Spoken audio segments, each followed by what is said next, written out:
Hi hello నమస్తే అందరికీ కూడా ఈరోజు ఇంట్లోనే హోమ్మేడ్ ధనియా పౌడర్ ఎలా చేయాలి, టేస్టీగా హెల్తీగా ఎలా చేయాలి చూసేద్దాం. బయట నుంచి కొనుక్కొస్తుంటాం, కానీ అందులో ఏమేమి యూజ్ చేస్తారో తొందరగా పాడైపోతుంది. మనం ఇంట్లో ఇలా స్టోర్ చేసి పెట్టుకున్నామంటే ఎన్ని రోజులైనా కూడా పాడవదు.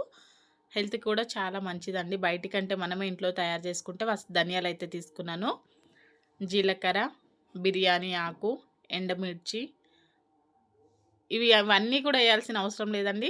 చెక్క లవంగా కొన్ని అయితే తీసుకొని నేను బాక్స్ అయితే పెట్టాననమాట. బాక్స్ మొత్తం ఏం కాదు, కొద్దిగా సాల్ట్ అయితే పెట్టుకుందాము. చెక్కలు అనేది ఒక మసాలా లాగా మంచిగా ఉంటుంది.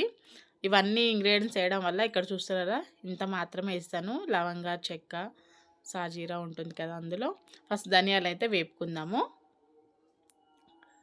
ప్లీజ్ కొత్త వాళ్ళు ఎవరైనా మన ఛానల్ను చూస్తుంటే లైక్ చేయండి, అలాగే సబ్స్క్రైబ్ చేయడం అస్సలు మర్చిపోవద్దు. సపోర్ట్ చేస్తూ ఉండండి. పాత వీడియోలు మీరు ఒకసారి చెక్ చేసి చూడండి. కంటెంట్ ఉంది అనిపిస్తేనే లైక్ అండ్ సబ్స్క్రైబ్ చేయడం అస్సలు మర్చిపోకండి. చాలా వీడియోస్, చాలా వెరైటీస్ ఉన్నాయి, కుకింగ్ ఐడియాస్, స్టిచ్చింగ్ చాలా కూడా. ఒకసారి ఛానల్ని చెక్ చేసి సబ్స్క్రైబ్ చేయడం అస్సలు మర్చిపోకూడదు. ఇక్కడ ధనియాలు వేపిన తర్వాత ఎండుమిర్చి, బిర్యానీ ఆకు అన్నీ కూడా వేపుకోవాలి.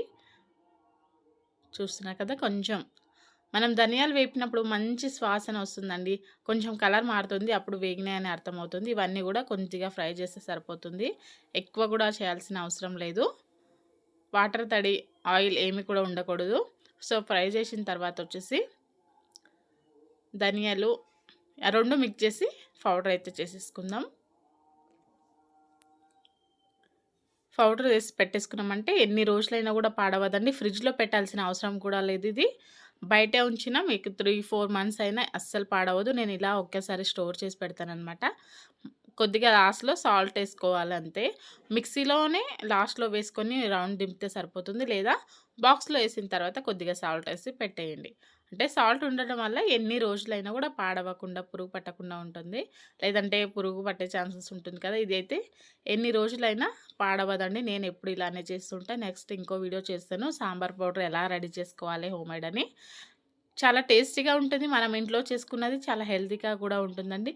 బయట నుంచి రావడం, అది ఎన్ని రోజుల నుంచి స్టోర్ ఉంటుందో, ఎన్నెన్నో మిక్స్ చేస్తూ ఉంటారు, హెల్త్ పాడవుతుంది. సో ఇలా చేసుకోవడం బెటర్ కదా. Thank you for watching. Please like చేయడం అస్సలు మర్చిపోవద్దు.